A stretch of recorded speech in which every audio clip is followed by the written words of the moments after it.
that once lived on farms and in rural areas, so-called wildlands, will be relocated to cities, now referred to as human settlements.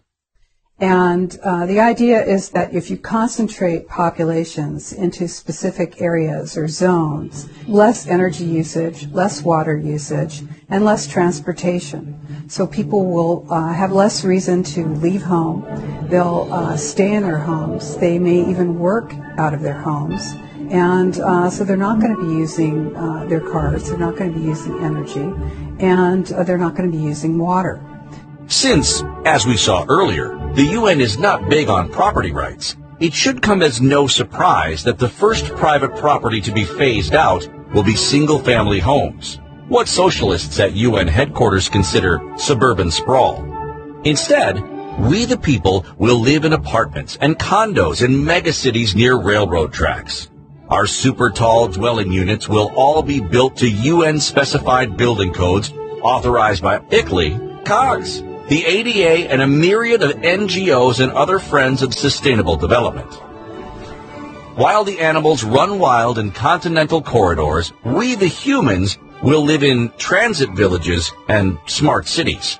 Smart growth, or new urbanism, is that ideology that says that you shouldn't have more space than you actually need.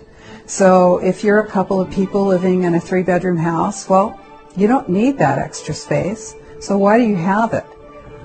There's a clear, concerted effort to make it really just about as miserable as possible to exist and use your own private transportation, own your own home.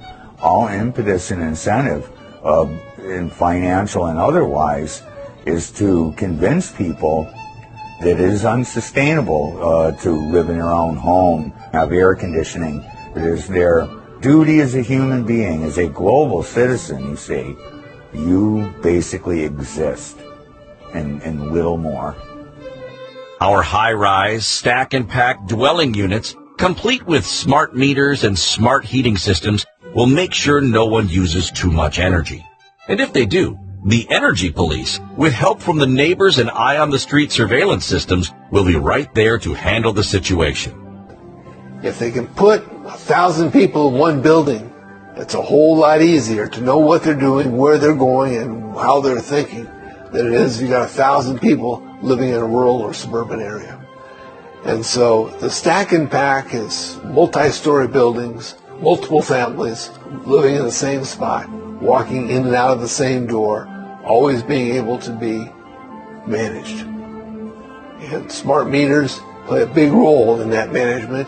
And they can measure everything that you do in your life when you're using smart appliances. If you have a garden or a single-family residence, while you're watering your garden, you maybe have more than one bathroom, you're taking too many showers, you're using more than your 10 gallons of water a day. And this is unsustainable. So you need to be removed from your single-family residence.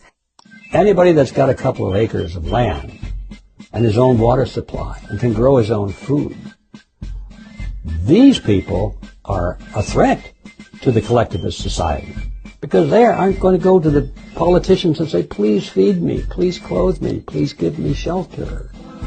That's the secret behind Agenda 21. They want people out of the country. They want corporations out there growing all the food and that kind of thing, but they don't want anybody living out there. To describe human settlements and the food sheds that sustain them as modern-day concentration camps might be a little over the top because with no cars, parking lots, or air travel, everyone will walk and use bikes, so they will be fit and healthy. At least as healthy as the genetically modified foods they are forced to eat